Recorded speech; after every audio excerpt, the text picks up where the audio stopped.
Chris, I still don't really know what he does. I'm pretty sure he needs to pay rent. So there does come a moment where you have to be quite real about commerce. We go to one lab. What is it called again? One lab. Goes down to our former school. Here's show Chris. Yeah, okay, so this guy, or this little picture of a little girl with this strange gear on her face and her hands. Chris was working on this. It's called Animal Superpowers, and this was the idea that he just wanted kids to know what it feels like to be an ant. Or so that this entire module is fitted out with a kind of a running sequence of film and images that are overlaid with what you're experiencing in the real life, and also your hands, and you're shrunken down to the size of an ant, and you see the world in the same multifaceted way an ant would explore. Can adults do that too? Adults definitely do. We have some great parties and put on this equipment. I would love to do that. Definitely welcome to all of the parties. This is another animal superpower. This is so kids can feel what it's like to be a giraffe, to be taller than mom and dad. But is there VR inside there, you're saying? Yeah, it's very tech. Again, Chris has no particular defining discipline, but he was the poster child for the MoMA show on Talk to Me. So all this work was in the MoMA. There were 7 of us. Paola Antonelli is one of the big curators of the MoMA, comes by the space. And for her show, she just took most of the people in our building who have nothing in common with one another and put them in a show. Where in Brooklyn are you taking? We're downtown Brooklyn, right next to the Brooklyn Academy of Music, right behind the new Brooklyn Shakespeare Theater, next to the Mark Morris Dance Company, and across from the Harvey Theater. So we're around some very cool people in the arts and culture world in Brooklyn, which I think crushes. Well, it's different than Lincoln Center. It's just it's a whole different world. And I don't know why I'm showing Chris. It's just he's one of the out there people that, and there's more and more of these folks that don't really fit into a box, and that it's certainly okay. In fact, that's a good sign. That means you're doing something innovative. Other people that we share space with, Rock Paper Robot, these guys, Alive Structures, Marty, she just had a kid. They do things that are a little, I wouldn't say prosaic, but a little bit more straightforward.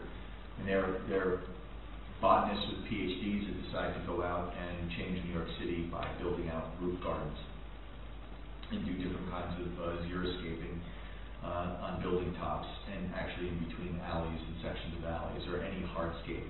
They're translating into green areas, productive green areas. So they're kind of a fantastic group. We had another group, Crop to Cup, which was this coffee guy, super cool. And he ended up, when the High Line opened, because a lot of us were friends with people doing the High Line, I don't know if you've ever been to the High Line in New York City.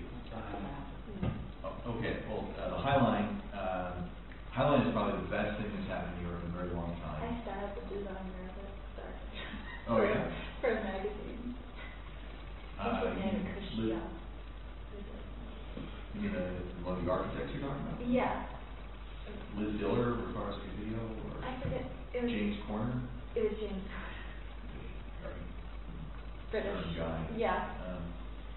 Well, this will start. The High Line was an old section of rail in New York City, and it was always overgrown with weeds and things like that.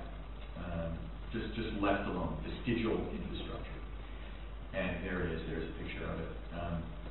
And for years, like artists or kids, myself included, used to climb up there and hang out. It's a great place to, when I was younger, take a girl on a date and just, see New York in this super secret place right here that, no one would be hanging out on. There would always be some kind of, someone would be sleeping up there. It wasn't particularly safe per se, because you're in New York City, but you're off the grid. So it'd be like a conduit in the matrix. Because no police have access to you. People can see you, but they can't do anything about it. Anyway, it was a project that Giuliani, the mayor of New York City, wanted to take down. Wanted to rip it down because he thought it was affecting the value of property in the area. This is just this decaying piece of infrastructure that used to have a train right on it, one of the old IRTs. And it used to fly through buildings. Actually, a lot of the High Line goes through many of the buildings that are in that area. And if you don't know the history of New York City, things like areas around it, the buildings around it in this area, became one of the most prominent gallery areas in all of the world. So when Rogosian came in, that was a fact. So these galleries left Soho and relocated in Chelsea, and it was enormous. So we call this actually the creative class. Moves into an area that's totally downtrodden and blighted, and then the creative class, which is essentially artists and architects and film, whatever people, fashion people, and homosexuals, which is always added into that mix for some reason. It's a book by Richard Florida who defined creative class, and Chelsea definitely is filled with creative class people. Transform the area almost naturally. It's almost systematized. You can prove it in so many different areas in America. Anyway, the High Line was something that they thought was destroying the values of the property there, and Giuliani wanted it torn down. A new guy came in, Bloomberg, who is the current mayor of New York City, and said, he was working with a man by the name of Hammond, who was just a poor kid who wanted to save the High Line.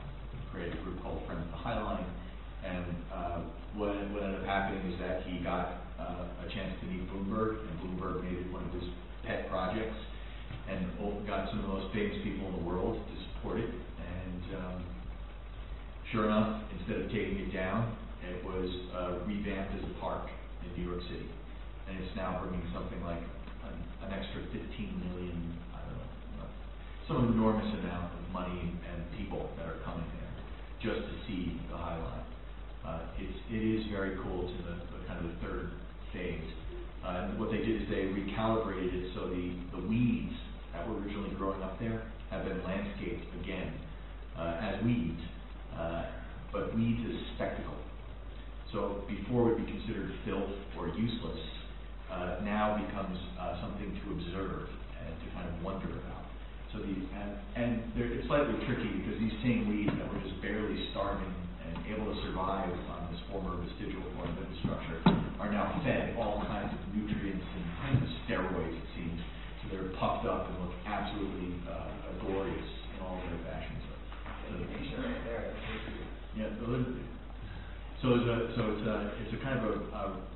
it became a whole new direction in landscape architecture and ultimately urban design. It's actually a new field called landscape urbanism, which basically says that there's all the tissue and kind of everything that's in the in-between spaces is probably more important than the artifacts that we are so concerned with. And how do they try to, say, preserve that kind of underground aura that you described at the beginning that was so cool about it? Did they try and do that? Yes. I guess they did, but when you have like these huge major Hollywood figures and just endless amounts of positive press, it's no longer underground. So probably the biggest criticism of this High Line, as there's tons of tourists and etc. that are always there, is that nearby there's a number of housing projects with some serious indigent communities, and not a single one of them use the High Line. They don't feel comfortable going up there because it just seems expensive. I was trying to talk about the coffee guy. There's actually no commercial space on High Line. They're not allowed to sell things. They carefully curate who's able to go up there and give any kind of product for sale. It's at kind of a one-off basis, which is what happened to my coffee friend. He got a chance to sell his little teeny coffee company, got one little teeny booth on the High Line, and overnight he's got a massive number of stores all over New York City, from just being the most popular guy in the world on the High Line, so the only one that you can buy iced coffee from. and which it's great for him. But mostly it was a non-commercial space. But it didn't provide space like basketball courts or a playground for children or anything else that housing communities would need. Actually, everybody needs them, you know. But it was more of a kind of a space for promenade, for just being on a promenade, kind of lenders or people that have a lot of time to waste and just want to walk and stare and look. So for people that don't have a lot of money and have to work all the time, this just wasn't even a relaxing kind of park. There's very few moments for respite. There's very few moments to kind of hang out. And there's actually, they discourage you from going on the grass. Well, there's actually a few moments of grass. It's all weeds that are constantly prepped with like steroidal nutrients. So no one. So it's just it's very Louis the 14th on some level, but bougie at the same time. But highly successful. So no, it doesn't have the underground cool feel that it used to. What's going on with the new Bowline project? Yeah, so now the High Line. This image right here. That turned the street, the cars going by, into a form of theater. So you just sit, and there's a window over 10th Avenue, I think it's 10th Avenue, where you just stare at the cars, become part of the theater. The low line was an underground subway station. I can't remember the exact stop, but that was also not in use. And the reason for that was trains needed to be faster, and they got slightly larger tracks, and they needed longer turning radii. So large sections of underground portions of New York were just shut permanently because trains could never use it. There was just not enough room for them to turn, especially at the speed they needed to function at. So the low line was taking one of those areas and turning it into kind of a park, just like the High Line. Because you go underground, and you'd be in this very cool kind of park space, which is, they're now trying to generate money for that. Everyone should know the L in Chicago for trains, the loop. Something like the L, I don't think would be convertible to a High Line situation. Yeah. Actually, I have an abandoned strip of railway right next to my apartment, and they're now starting to renovate that and sort of use it more for a jogger, walker kind of path and less like a High Line, but that was discussed at some point just because of, by virtue of the popularity of it. That's exactly right.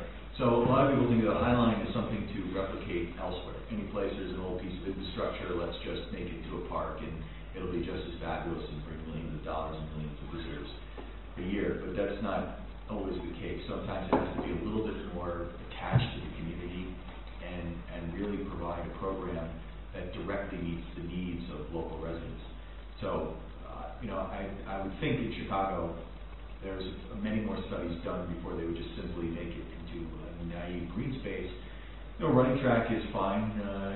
Well, it's not as large as the High Line is. So, it would be perfect for that, as far as making it a usable, more so. Well, High Line isn't large, but you're saying it's even more narrow. Yeah, it's even more narrow. Yeah, because I've been to the High Line. So. Yeah. It's great. I think there's been a lot of trouble trying to repeat this. Like in Toronto, they've been working on trying to change an entire expressway that divides the city from the waterfront. And it's totally screwed up the city because they're using this model from the High Line. Yeah. The High Line's been used to sell a lot of new development and concepts for landscape urbanism. But I think every area has a very specific context, and that's definitely got to be matched. Now, the High Line didn't really there was no kind of precursor or case study or example of it. So it just kind of worked as a one-off.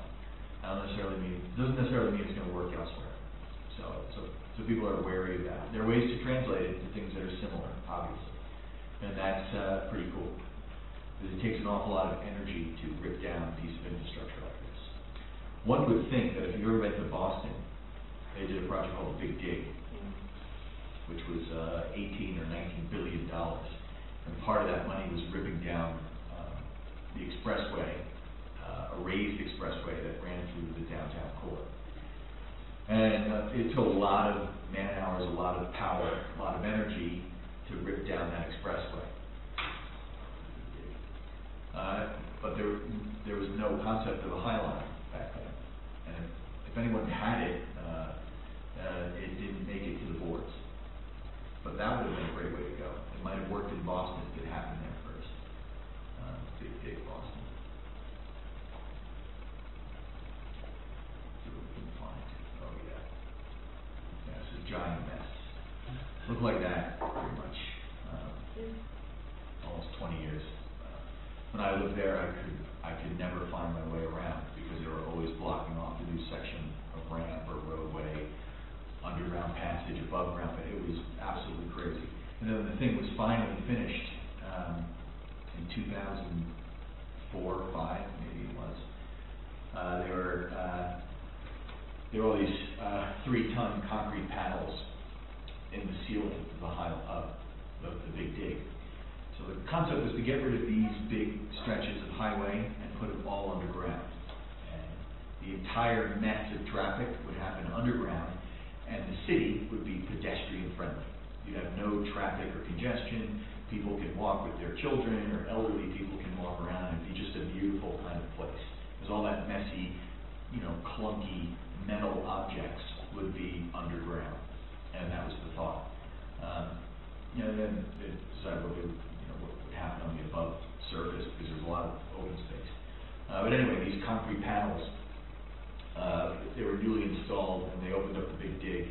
One of them had fallen, a 3-ton concrete panel on a man, a man and a woman, was his wife, and it just crushed the car in half in the middle of the conversation, killed his wife instantly, and ripped his car in half. It turned out that all of the panels had been inserted with a substandard adhesive. That was part of the anchorage system to the bolting system. So this $18 billion project had a problem. All of the panels had to be ripped out and put in again. And it was obviously Mitt Romney was not directly responsible, but there were some people that he put forward on the chopping block to be basically guillotined in public as being responsible for this. Obviously, the governor didn't spec that specific adhesive, but it's if you drive in Boston today, you'll notice that the ceiling of the High Line looks rather disgusting, because they ripped out all the panels and they don't have a solution to put in new ones. So it's a problem with the project that gets that enormous. Anyway, one of the things would have been, instead of wasting all that energy on ripping these out, maybe turning them into some sort of kind of a park condition. Would have been possible. Although it actually wasn't conceivable back then. And in its defense, what it's done now is integrate Little Italy with the rest of the city, which is like a beautiful preserved neighborhood, because no one's ever been able to go there. I mean, it's like something out of history. It's a beautiful neighborhood. Yeah. And now you can walk around the whole waterfront to the Diller and Presidio building, and that wouldn't have been possible if they'd kept that up in that case. Yeah. So I think it's very positive, actually. No, well, I think that having vehicle systems move underground is the way to go. If every city could afford it, and if they were designed like that in the first place. So there's no doubt it's a fantastic kind of reprieve from what used to be there before, and that's why we're attacking the BQE in New York City. The BQE by Robert Moses, and you actually brought up Jane Jacobs about directly doing it, but BQE.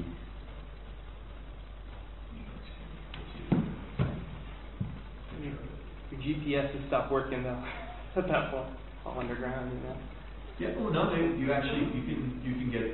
can put wireless down there, and you can get phone companies to go in and do that.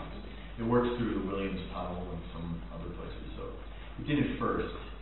New York City subway doesn't have wireless or phone access, but it easily could. They're just looking for the most amount of money. So here it is.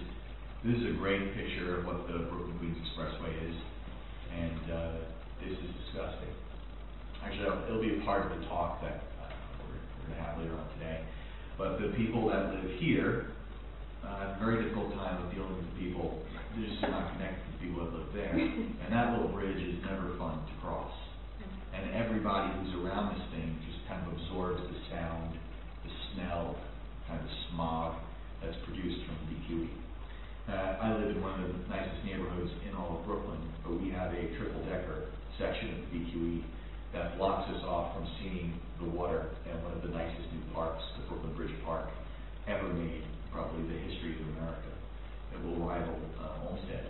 But we have a section of the BQE that if I ever became an eco-terrorist, that'd be the first thing I'd do. So I arrested me and took me away. It was up to no good. Concrete. Good. Excellent.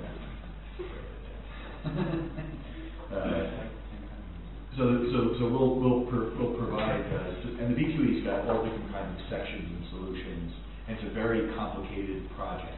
So I would say we're fearless. We might be actually beyond fearless to the point of foolhardy or just plain stupid that we would just decide to take on something like this and offer solutions that probably would never happen for a good 100 years. But if people don't get a chance to see what some of those solutions are, they're never going to be able to talk about it in the first place. Thus, those ideas of fictive narratives. It becomes very important to see what the world might be like. It's not utopian thinking, but it's changing something that is very difficult to change. And just so that others can rally around it as a point or as a kind of a reference or an argument. So we will take on that project. I have some pictures in my phone. Okay. Did you turn that on? Yes, for this camera. I have some pictures in my phone of this BQE taken over by critical mass. Most of you know, you guys from Oakland would know, but bicyclists come in and they without, actually the police of New York City and critical mass and a lot of the bike movements, there's been a lot of tension that's not been healthy. But there is a day in New York City where you get to bike all of New York and they close down the BQE and you see all these people, entire families on bicycles, everyone enjoying this. It's a large space, all on bikes. So, occasionally they get off and they're talking in an area that is basically filled with trucks going, 50 miles an hour, inches from another truck going 50 miles an hour. Everyone, they look at each other with a very angry stare. It's a very aggressive, not too friendly place. It becomes one of the most satisfying things to see it being transformed. So, I guess this is on Street Blog, which might show exactly one of those. Oh yeah, there's there's all different kind of solutions here. I don't know these blogs. In an area in Williamsburg, also in Brooklyn, there's a large Orthodox Jewish and Hasidic Jewish community. And they, slightly a side story, but where the BQE kind of the ramps lower down become part of the regular streets, there's been a fight with bicyclists for a long time to get more access to bikes. Anyway, these very serious religious Jews did not want the bicyclists there, not because they like car traffic, but because occasionally there would be women bicyclists in shorts or tank tops. And that was simply not permitted in their neighborhood. So they stopped, they erased the bike lanes in this large section of Williamsburg because they just simply didn't want scantily clad, I wouldn't even say scantily, just women in sports clothing. It's always weird riding a bicycle. I can imagine. So anyway, a group of radicalists, I guess not guerrilla girls, but women bicyclists, went back in and painted the bike lanes back into Williamsburg around the Hasidic Jewish community. So they're driving by happily, pissing off the. There's a lot of tension sometimes in these areas, but I'm really glad that the two groups are confronting one another, and they're both going to have to learn to live with it. If you don't live in New York City if you don't want to see people bicycling in shorts. That's the answer. So anyway, so we would take on projects like this, and again, you guys are welcome to come and visit one lab or actually our entire building. These are just some other groups. This is Bjork's, this is Andy's work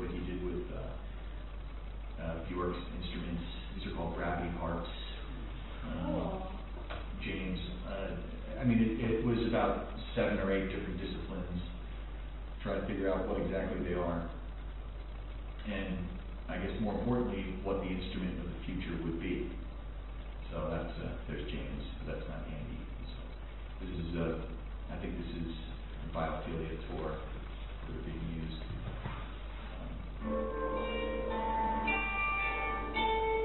That sounds beautiful, but they're slightly annoying in my space for about a year where they were not sounding good. So as we're trying to tweak and make this kind of instrument. What's your name? James what? James Patton, Andy, and Bill Washburn were the guys. Folks.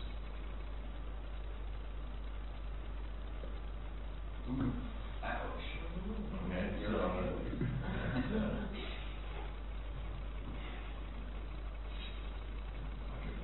Did you get a lot of work done in this building, in your office there? We do a lot of schmoozing. Yeah. Technically, that's work. Yeah. Having a conversation about what the future of music might be, just having no idea that 2 months later you might actually get that job. But whose initiative was this house? No one's. Really? Well, maybe this guy. Be prepared to be shocked. But he's the landlord. He looks like Moses or Santa Claus. He's got hands the size of bricks, and he allows for all this stuff to kind of happen. Whereas there's a good New York. We had a lot of press on building. Where is it? Sorry. Used to be here. You see it? It says Terreform, 2009. No, so we have he's Arab, Christian Arab from a large community of Arabs that are in Brooklyn, and he owns a lot of buildings. I totally love the guy. This is the New York Times article that they did on us in our building. Al is way out there, so he's very brick rich. He owns a lot of buildings, and he doesn't make any money because it's all in the bricks. There's no liquid cash, and you can't sell anything. So he bought this building, this Metropolitan Exchange Bank. That's now the one line, or the Metropolitan Building, Metropolitan Exchange we call it as well. The whole area was slated for urban renewal, so they were going to just rip down that building. And he got stuck with 45,000 square feet of space that he wasn't able to own anymore. So he immediately filled it with artists like Gaetano Pesci, Vito Conci, all these kinds of people early on in the 70s that just needed space. They started living there, squatting, and he was kind of fine with it, not being able to pay his taxes for 30 years. That's just not good. But then they became famous artists, like super famous, and they left their crap there, so he can sell some of the things for money, but he doesn't. And he has a serious neurotic problem, which we all love him for, but he has been collecting junk in dumpsters for 40 years and filling up this building, 7 stories of everything. So we have some interesting doors and windows and molding and these kinds of fixtures. We have the entire horse race from Coney Island. We have boats. We have stage sets of all kinds. We can be, ancient China or some Peter Pan play. We have a sleigh because we have great Christmas parties, and he's got a sleigh. He dresses up like Santa. And then we've got so in 2006. Friends of mine who I went to school with, these guys, Interborough, met Al on the street, and he said, you can just move in as long as you help me clean it up and make it into usable kind of functioning space. And so, Dan, the youngest? Yep. Oh, you know Dan? Yeah. Yeah, Dan. We went to Harvard together. He's the world's greatest planner. Yeah, Dan is awesome. So Dan and Al actually met, and they gave me space, and they called me up, and I was in the Manhattan Design Building, paying a fortune, basically for the size of this table. It was like $3,800 worth of rent. So I could be next to Toshiko Mori and James Carpenter and all the other cool firms, and miserable. And saw this building, and I moved in with micro, and it just grew larger and larger and larger. And those guys kind of run one of the floors. I've been in that building. So then I was just going to say, we went to the Christmas party. Okay. Maybe we were at the same Christmas party once. Yeah, there'd only be one Christmas party, so, and it's every year. So the floors have a different flavor. Dan's floor, because he's a city planner, Right. is actually the most organized floor. Okay. It's very clean and quiet. Well, I wouldn't say it's clean. That's all junk, actually, that they've just stacked orderly so they can make Right. into areas to work in. We're on the top floor above it with every kind of instrument you can imagine, and then below it, it's also a lot of crazy things. We almost got hit by a garbage truck one night, really crazy. Crossing the street. Sorry. Flowers Avenue sucks. That's right there in front of it. It was actually in the city, but I don't know why I'm telling you. No, it's okay. Right here is this project. When I worked as an architect with Frank Gehry, this was my job, and I apologize for it in advance if anyone knows about it. But we were designing 14 skyscrapers and a new stadium in Brooklyn. So our building that you just saw is right where my mouse arrow is, and this was the Frank Gehry project I had been designing. Sorry, my mouse is not moving. For his office, and this was the tallest building in the world, designed by Frank. Tapping my mouse, and then right in between it was a stadium for the Brooklyn Nets, which didn't exist yet. Frank's clients were Jay-Z and Bruce Ratner. Jay-Z lives here. That's in the Williamsburg Bank building on top of the dome. And then he moved to Chelsea, just like it says in his own rap song, Empire State of Mind. From Brooklyn to Tribeca. Fuck you, Jay-Z. But this was the kind of the project they were working on. And it was hell being an architect for Frank and getting endless amounts of anonymous messages saying you're horrible, how dare you do this, who would put in this kind of a system. This is actually reduced from the original plan. There's many more taller buildings and skyscrapers. And right next to it are brownstones and a much more human scale community. And I'd be there in the office getting these people that there was actually T-shirts at the time that said "Fuck Frank." They were very popular. People would have signs in their windows, "Fuck Frank." Frank would show up to these community board meetings and it would be packed, lines out the door, ready to kill America's greatest architect, because they were just so upset that he would be responsible for putting together something like this. At the same time, and this guy, I can ask you guys this, they were going to bring back, this used to be Ebbets Field, it was right around here, with a team called the Brooklyn Dodgers. Now, I know nothing about sports or sport history of any kind, but I do know about, I guess, neighborhoods on some level. So, Ebbets Field, we lost the Dodgers and the stadium, and Brooklyn really suffered at that time, and went over to California, I guess, became the LA Dodgers. So the idea that we were going to get a sports team back, the New Jersey Nets were going to come to Brooklyn and be the Brooklyn Nets.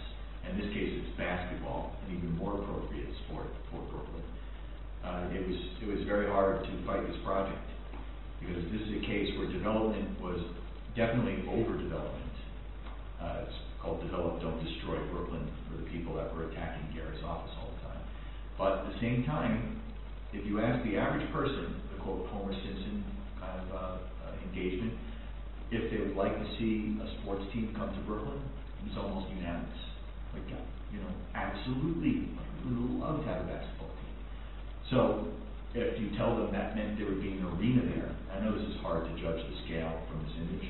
This is an arena for 40,000 to 50,000 people. It's gargantuan. So we're just going to plop that down right in your neighborhood, and good luck with trains, etc., in that area, let alone traffic and cars. And especially when there's not games, there'll be concerts. So that was, it was a very hard project to work on. And actually, Gehry worked on it for about 5 years, and then the whole team, 50 architects, full-time, were fired, summarily fired. And Gehry was fired off the job, more or less. What's the name of that developer guy? Because I just saw an interview with him. Bruce Ratner. Ratner. It says Mr. Ratner here. Bruce Ratner also built another tower that blocks my view to the Empire State Building. In New York, though, right? No, right across from our building. Oh. He's also did the Atlantic Mall. There's a lot of kind of background history, but he's just a developer, and he finally got enough money to where he would invest in world-class architecture, and this was going to be his key project. So my expertise was, as leading the project, part of my dissertation, which I explained yesterday, was the only one that understood what happens when you cluster or link multiple skyscrapers. So they were attaching skyscrapers to a stadium, and that was part of my research. Anyway, we had since, after leaving Gehry's office, because I wasn't fired, I left before the project collapsed. We, in our building, would host shows. The first floor, that used to be a bank, we had opened it up. Dan Dioka was a part of it, that had reimagined this particular neighborhood based on what others thought it should be. And we put up all these images and pictures and videos of people talking about what they'd like to see, and it stayed up for a few months and became a permanent installation somewhere down here. And it was great to see so many people in the community get an idea of what was happening. It was pretty cool. And soon after, Bruce fired Frank, got rid of most of the skyscrapers, and they just put up a stadium. Which doesn't mean those skyscrapers are not going to come back.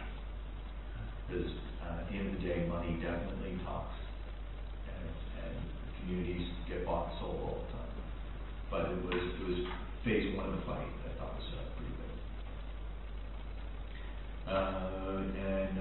See more people that are over there. I thought I showed these guys yesterday. And more, people making algae for fuel. These guys are great. They make these.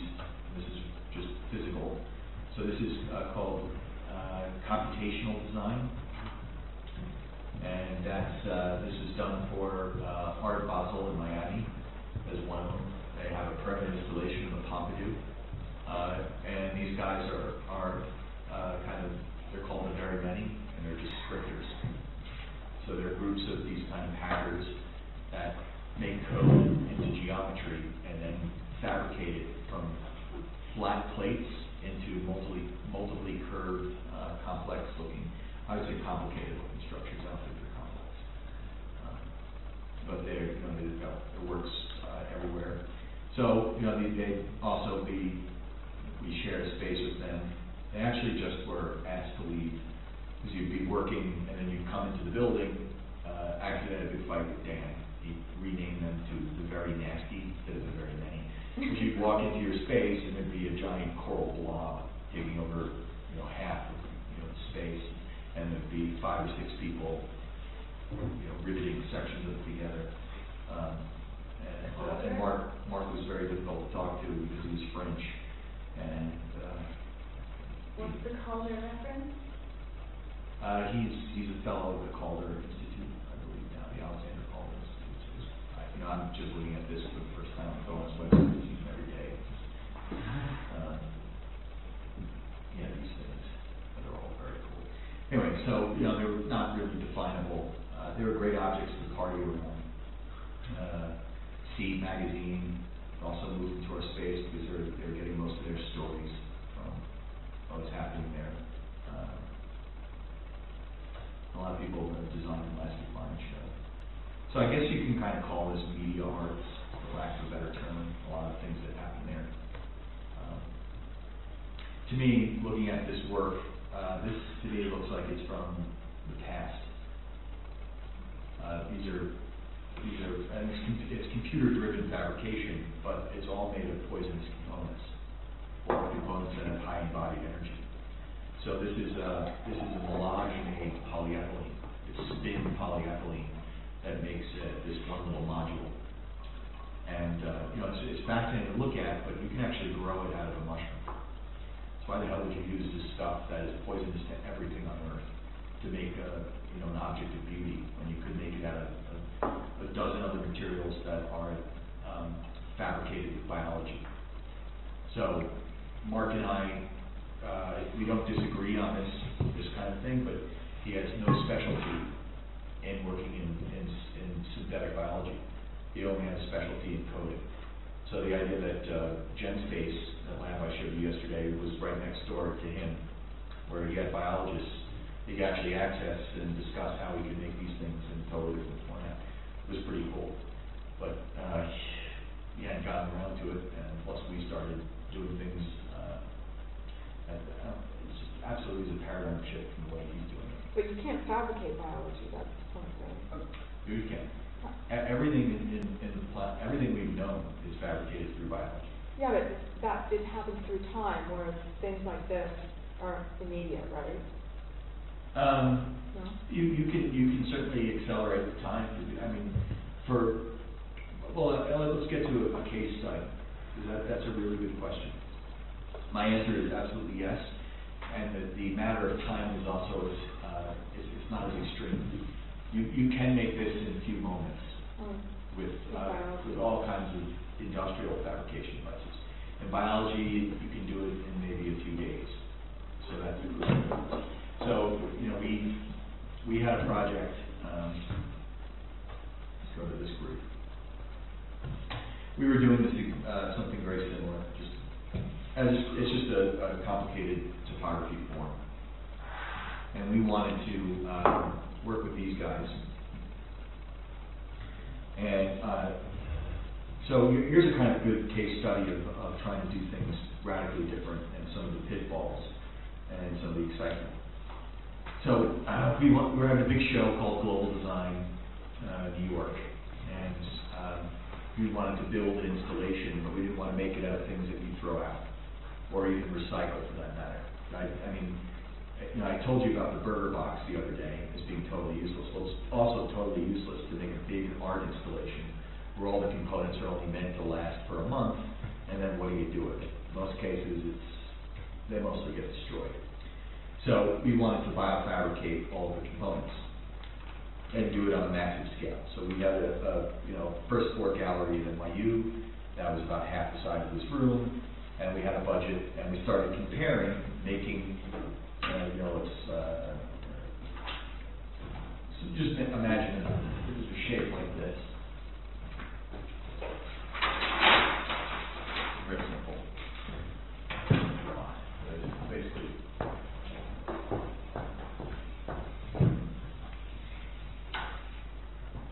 That.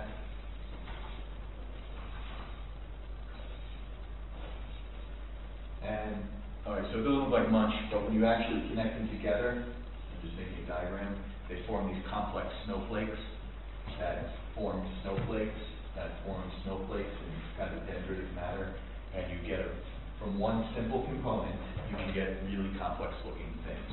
They're complex looking, but they're actually just complicated. They're they're not even complicated, they're just unitized material. So this component was about 18 inches by 22 inches by 4 inches. So maybe just a couple of laptops in size and rather thick. And we wanted to grow it, so we wanted to biofabricate it. So you could grow it, and it would take 7 days to grow it out of mycelium, which is this material you see here. Mycelium is the root base for mushrooms. Specifically, a strain of reishi is what we want to use, but it's been known for some time that you can do it. These guys at RPI have been doing it, and in the process, they're actually engineers, we're biologists and architects, so we had a very different take on how this would work. Anyway, the bottom line is I needed something like about 10,000 to 11,000 of these pieces.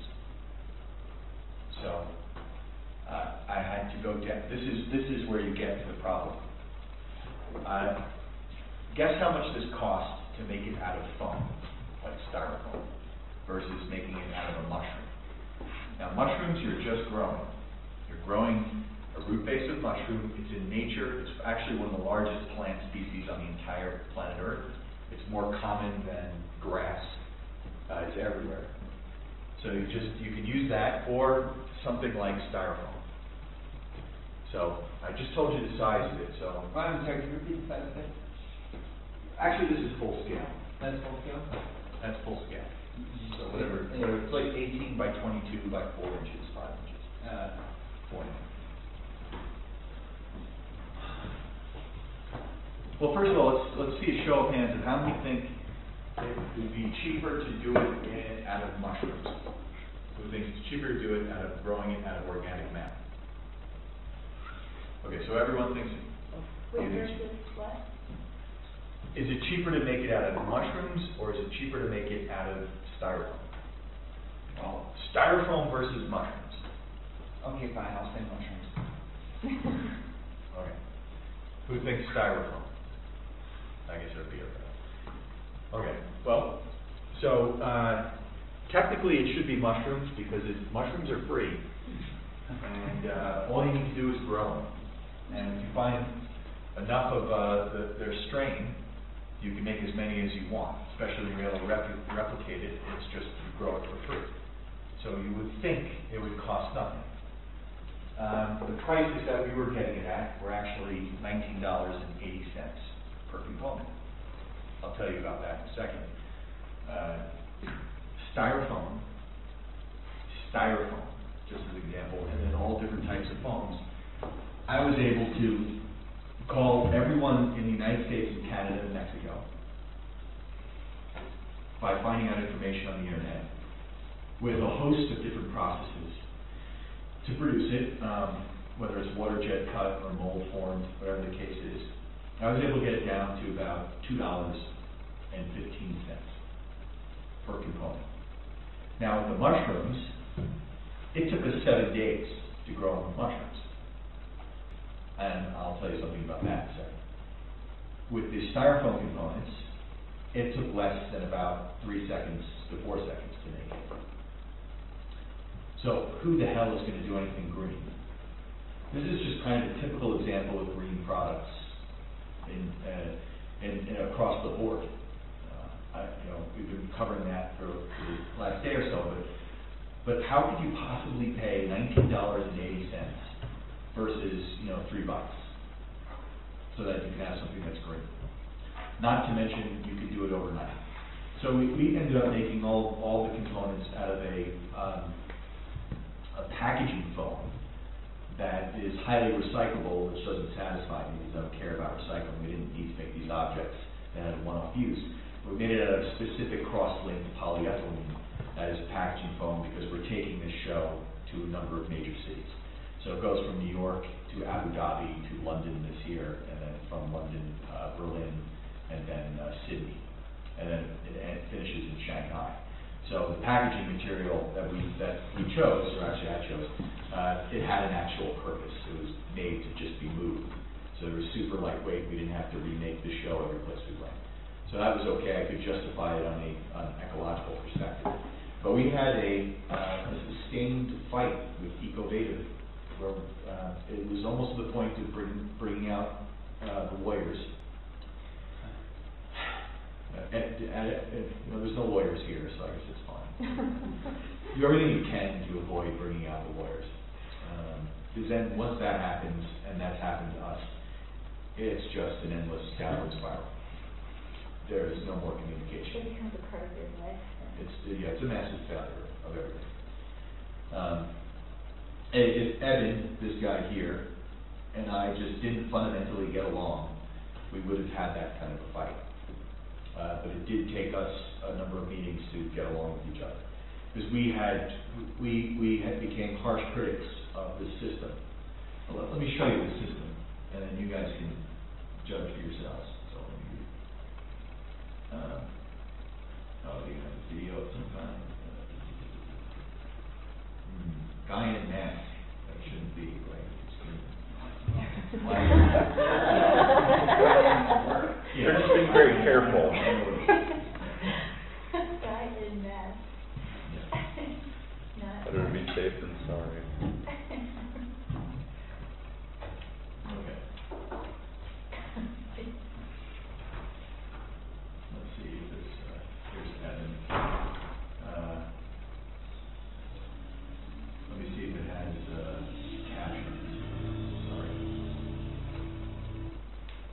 And it's a good thing about CAD, it's got usually no sort of packaging added.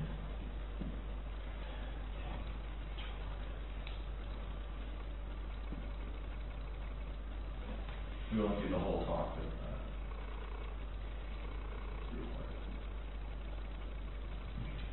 subtitles, English.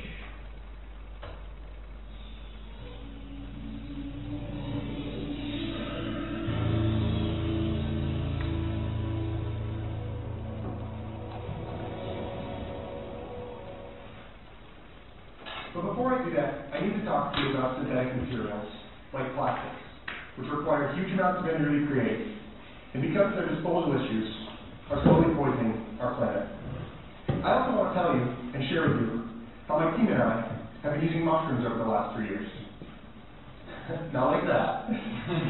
We're using mushrooms to create an entirely new class of materials, which perform a lot like plastics during their use, but are made from crop waste and are totally compostable at the end of their lives. But first, I need to talk to you about what I consider one of the most egregious offenders in the disposable plastics category. This is a material you all know as styrofoam, but I like to think of it as toxic white stuff.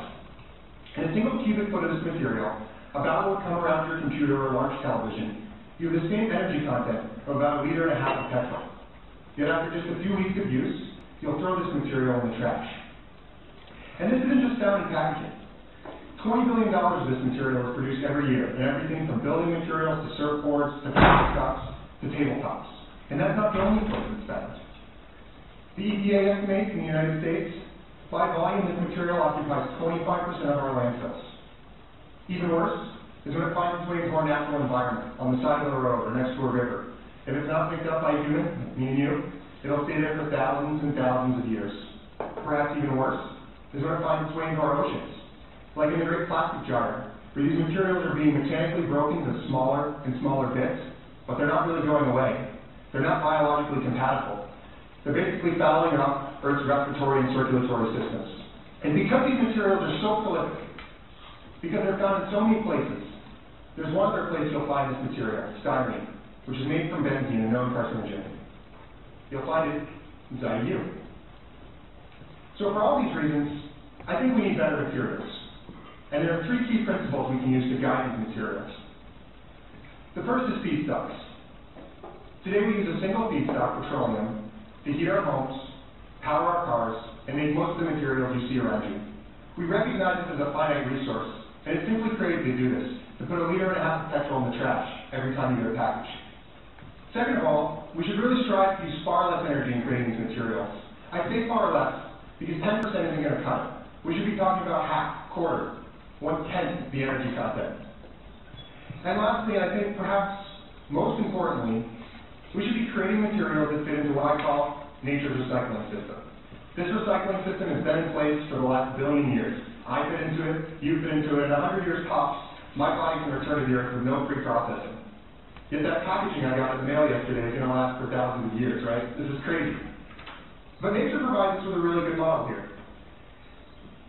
When a tree's done using its leaves as solar collectors, these amazing molecular photon capturing devices at the end of the season, it doesn't pack them up, take them to the leaf pre-processing center, and have them melted down to form new leaves. It just drops them the shortest distance possible to the forest floor, where they're actually upcycled into next year's topsoil. And this gets us back to the mushrooms. Because in nature, mushrooms are the recycling system. And what we've discovered is that by using a part of the mushroom you've probably never seen, analogous to its root structure, it's called mycelium, we can actually grow materials with many of the same properties as conventional synthetics. Now, mycelium is an amazing material because it's a self-assembling material. It actually takes things we would consider waste, things like seed husks or woody biomass, and can transform them into a chitinous polymer, which can form into almost any shape. In our process, we basically use it as a glue. And by using mycelium as a glue, you can mold things just like you do in the plastic industry. And you can create materials with many different properties. Materials that are insulating, fire-resistant, moisture-resistant, vapor-resistant, materials that can absorb impacts, that can absorb acoustical impacts. But these materials are grown from agricultural byproducts, not made out of petroleum. And because they're made of natural materials, They're 100% compostable in your own backyard. So I'd like to share with you the 4 basic steps required to make these materials. The first is selecting a feedstock, preferably something that's regional, that's in your area, right? Local manufacturing. The next is actually taking this feedstock and putting it in a tool, physically filling the enclosure or mold in whatever shape you want to get. Then, you actually grow the mycelium through these particles, and that's where the magic happens, because the organism is doing the work in this process, not the equipment. The final step is, of course, the product, whether it's a packaging material, a tabletop, or a building block. Our vision is local manufacturing, like the local food movement for production. So we've created formulations for all around the world using regional byproducts. If you're in China, you might use a rice husk or cottonseed hull. If you're in Northern Europe or North America, you can use things like buckwheat husks or oat hulls. We then process these husks with some basic equipment, and I want to share with you a quick video from our facility that gives you a sense of how this looks at scale. So what you're seeing here is actually cotton hulls from Texas in this case. It's a waste product. And what they're doing in our equipment is going through a continuous system which cleans, cooks, cools, and pasteurizes these materials while also continuously inoculating them with our mycelium. This gives us a continuous stream of material that we can put into almost any shape. So today we're making corner blocks. And it's when this lid goes on the part that the magic really starts. Because the manufacturing process is our organism. It'll actually begin to digest these ag wastes, and over the next 5 days, assemble them into biocomposites. Our entire facility is comprised of thousands and thousands and thousands of these tools, sitting indoors in the dark, quietly self-assembling materials, and everything from building materials to, in this case, a packaging corner block. So I've said a number of times that we grow materials, and it's kind of hard to picture how that happens. So my team has taken 5 days worth of growth, a typical growth cycle for us, and condensed into a 15-second time lapse. And I want you to really watch closely these little white dots on the screen. Because over the 5-day period, what they do is extend out and through this material, using the energy that's contained in these seed husks to build this chitinous polymer matrix. This matrix self-assembles, growing through and around the particles, making millions and millions of tiny fibers. And what parts of the seed husk we don't digest actually become part of the final physical composite. So in front of your eyes, this part just self-assembled. It actually takes a little longer. It takes 5 days. But it's much faster than conventional farming. The last step, of course, is application. In this case, we grow a corner block. A major Fortune 500 furniture maker uses these corner blocks to protect their tables and shipment. They used to use a plastic packaging buffer, but we were able to give them the exact same physical performance with our grown material. Best of all, when it gets to the customer, it's not trash, right? They can actually put this in their natural ecosystem without any processing, and it's going to improve the local soil. So why mycelium?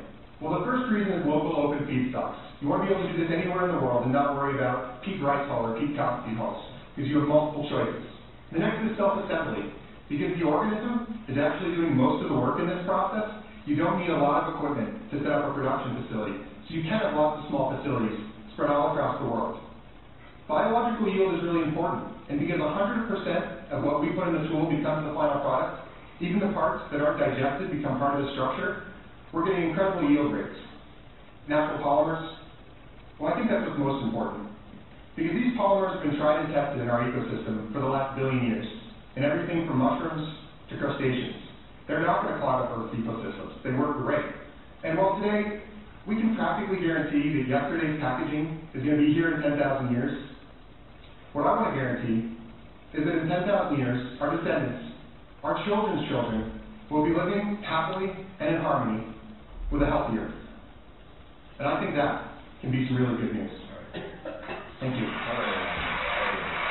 Okay, so really promising video, and I'd be curious to see what you guys think about it. So what did you kind of get from that? What's the big takeaway besides Evan is just a really charismatic CEO for a company? Really, he could have sold me anything. I couldn't pay attention. His eyebrows were very distracting. So I didn't hear a word he said.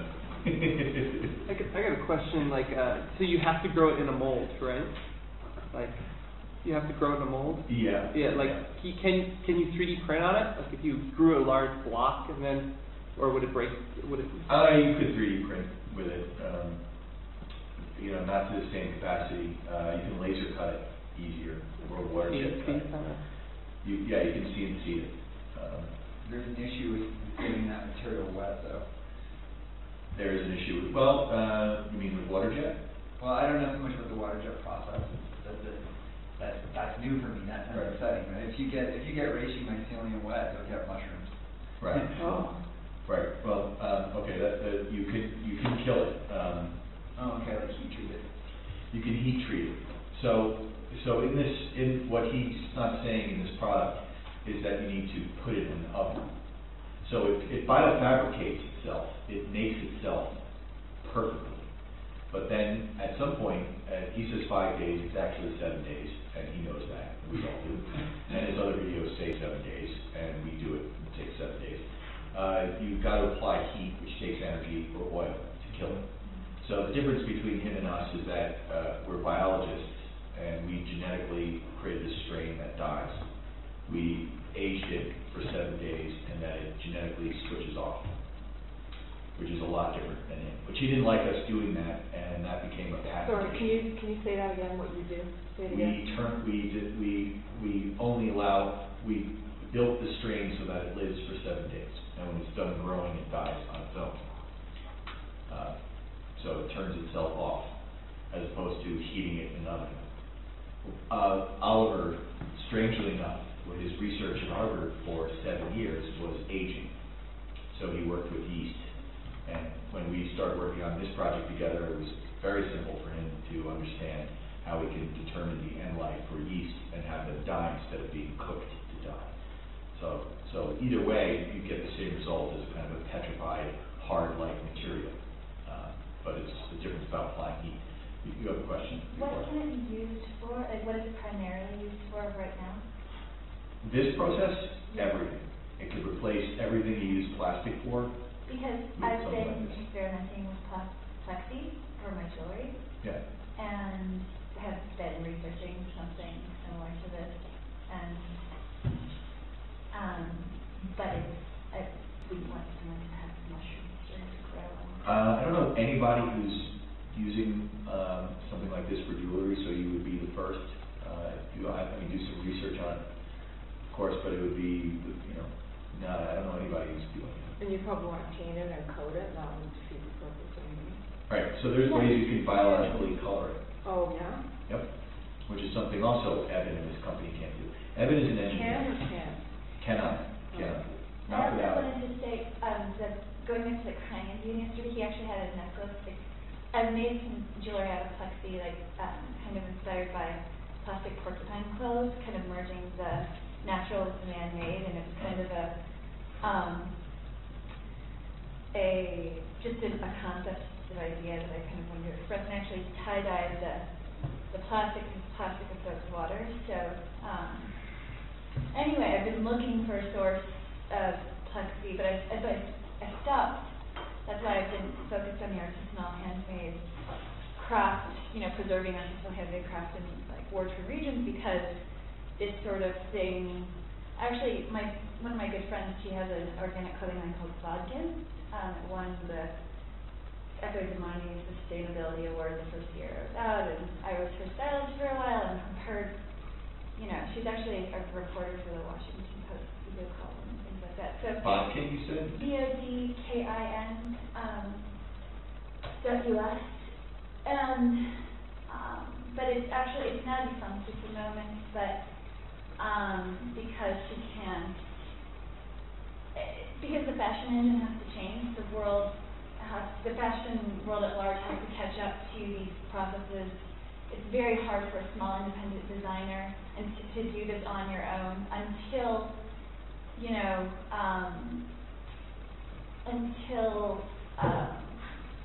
I did that. That's all organic dye, or I styled that, but I came with the idea for the tattoos. And that's all organic fabric. But the thing is, with the fashion world, it's, these large companies, like you have LVMH, who are still so focused and concerned on their image, where they're burning you know, they don't talk about this, but they're like burning their extra, you know, after it goes to like an internal client sale, or sorry, internal workers, like they get like the last dibs, and basically everything else is burned after that. They don't have sales because they don't want. Fashion industry is very conscious about being green.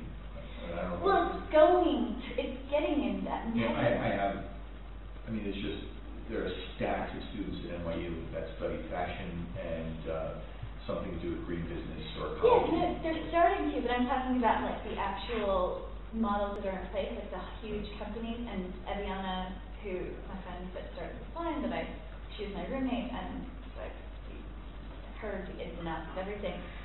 This was like one of the first brands to actually merge those worlds together and get recognition for it. We worked together at Vogue a long time ago, and she had the press, and I know what you're okay. But I'm just saying, like, when it comes to the fashion world at large, where these large companies, they're only just now starting to switch over to the organic.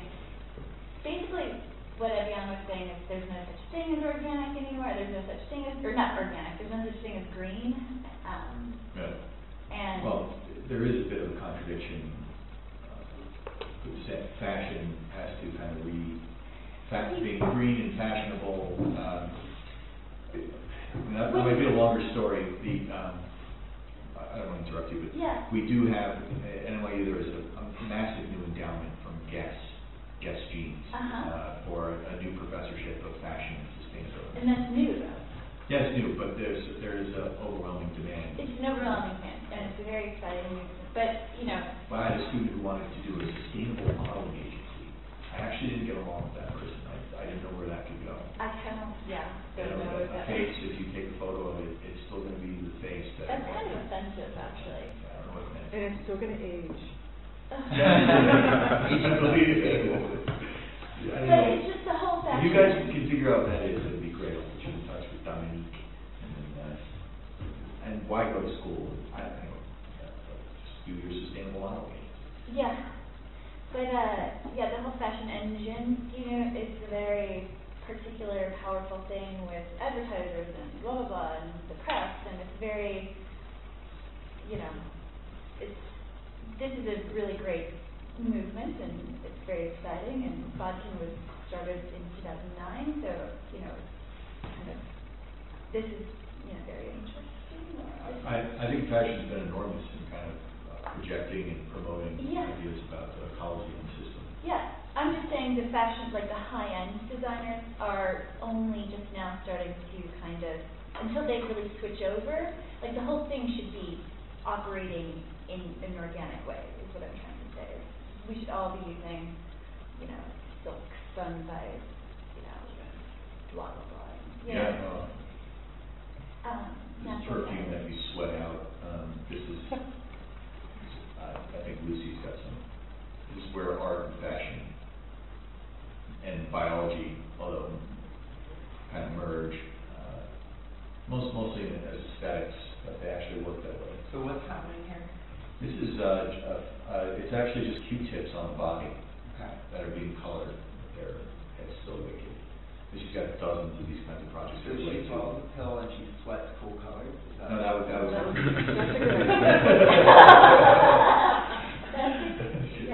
I just drink great Gatorade and, you know, sweat out green all the time. No, I know a seed that you can brew a tea with that'll make you sweat Day-Glo-reactive, sweat to glow and black light. Yeah, that was a perfume that projects your pheromones. It's not just sweat color. I mean, I don't, you know, maybe I'm not sophisticated enough to fully understand. I mean, I don't know if I would wear something like this. How's that going to work? Yeah, this is But hard. I think it's not meant to be something that's. I mean, it's, you know, it is what it is. This is the problem with fictive narratives sometimes. Well, if they don't have, I mean, well, the problem and the solution. I mean, in this case, you'd have to write a story about how this person wakes up in the morning and puts on the Q-tips that lose color. or this project. I'm not spending too much time on it. So why did you fight with that guy? Was it over the intellectual property or was it over money? Talk about wearing the law. We fought over.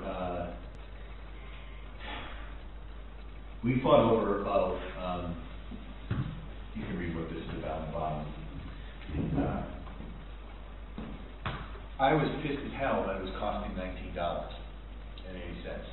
and the reason for that. I'll just read this. You guys can check this out, girl, but I think she's doing fantastic work. They had to make plastic molds, and to make the plastic molds, you had to make an aluminum jig that vacuum formed each one of the plastic molds. So you had to carve out a very expensive aluminum mold for your specific geometry. So you had to make a print of this out of a solid block of aluminum, which was going to cost around $5,000 just for that. And then you had to make a series of vacuum-formed molds from that aluminum print made of plastic. So you used all this aluminum and plastic, and if I wanted 10,000 parts, I needed to make either 10,000 molds if I wanted them in 7 days, or I had to make 500 molds and do it in 14 days, or I had to make 250 molds and do it in 28 days, whatever. So while every other piece of styrofoam or foam that was out there, I just took sheets of it off a shelf and cut it in any kind of method I could figure out. And it was impossible. Unlike what his video says, he doesn't have a viable business. If there's anything he could do, we could find hundreds, if not thousands, of manufacturers at all different scales that could outprice him and do it in a fast way. Not that that's a good thing, but remember my razor story yesterday. You need to beat the Gillette Mach 5, and he's trying to beat styrofoam. We've got 50 years of styrofoam perfection. I mean, what was the Dustin Hoffman movie? The Graduate. The Graduate, exactly. What's that? Plastic. You got one word, Benjamin. Plastic. So it's definitely so he doesn't mention this. He does show it in the video, but he doesn't highlight the fact that there are these plastic molds that have to be formed by an aluminum imprint. So real problem. So what we did, and this was our intellectual property arguments, is a friend of mine, Axel Killian, who's a professor of architecture and fabrication at Princeton, and we went to MIT together. We made sand cast molds. So we made a print out of a wood block, not of aluminum, and we slumped it in sand 500 times, and then put a paraffin coating, wax, and showed him this. So you don't need to use plastic or metal. You do that as sand. Sand casting's been around since the Middle Ages. It still can be, computationally driven because the mold would be carved computationally. And he was, I don't understand. Basically what he was saying. He was saying, well, there's X, Y, and Z problems. But what he actually wanted to say is that didn't fit into his patent. And fine by me. We weren't trying to get a patent. We actually gave him that information, those ideas, for free. That, along with the extra energy it takes to cut it off biologically by aging it to a point where it dies on its own as opposed to using heat. That was another thing we gave to him. So he didn't understand why we were open and free with giving out some of these concepts and many other ideas for him. And he also said that he didn't like us using the technology to experiment with it. He was outwardly saying we were infringing upon his rights, that we were giving lectures and talks and showing improvements on this system. To technically actually in this room, I have to say to you guys that we are licensed with Ecological. That's what I was wondering. So we sat down before the lawyers, and we decided that we had a mutual partnership and that we share a license together with them. Although, unlike him, we have no interest in making money or profiting from it, or even, I guess if I wanted to I'd just be a Swiss banker if I wanted to be. Oh, come on, I mean, but why are you against patents? Why? I'm not against patents per se. I'm against the idea that us doing innovation, it's like, well, here's a way to work. There are architects, let's say, can design plywood. Let's say we're making plywood. We're working with plywood, and that's what we want to do. We just want to make a new material. But architects are never, in most cases, going to just decide that for the rest of their lives they're going to build a large manufacturing plant and just manufacture plywood. They want to go and design buildings or roads or do something with that material. That wasn't our intention in our essence was not to be in the mushroom business. It didn't even occur to us. No, but you register the patent, and then you move on, and then you have that, What's the conclusion that you came up with him? With Evan, Yeah. we have a shared license on the technology he considers his. So I get to the details. Here we go. Phil Ross, who is our artist, is an artist and a really cool guy. He owns what's called prior art. So we knew that the patent that they had would never stick because you can navigate around it. It's a technology that is ancient to human beings. We're shaping mushrooms. I mean, the idea that you can own that is evil. It's actually like, there are patents that have been absurd, some more so than others. But Evan's patent says he has the rights to shape any mushroom anywhere on the planet Earth, period. Alexander Graham Bell had a patent saying he owned all communication or any method of translating power through wire. That was his patent. Anything that went through a wire, he owned it. I mean, if that patent stuck, we'd have a very different world. So I don't think that he has. Phil Ross was publicly presenting shaped mycelium systems long before, while Evan was a graduate student at Rensselaer Polytech. So I think that you're raising it. Yeah. Shameless self-promotion time. So the guy that both these people were reading, Paul Stamets. Okay. I was his R&D chemist when I was an undergraduate. Well, mycelium running. Tell us about Paul Stamets. Oh, he's great. He's a mushroom madman. Can you spell his last name? Stamets. I think he did also a TED conference. Yeah. This is why I'm confused, because I see this, the one that you just presented, is pure vaporware, if I can define it in a way. I mean, I don't feel at all at ease with his way of presenting this technology discovery. But this other guy, the guy you're talking about, is really, he's really opening the mycelium to everyone. Paul Stamets is exact. So we're getting to the source of the source of the source. Yeah. So Paul, wrote this book, Mycelium Running, but he's been preaching there's all kinds of things you can do with mushrooms for a very long time, change the industrial base of manufacturing.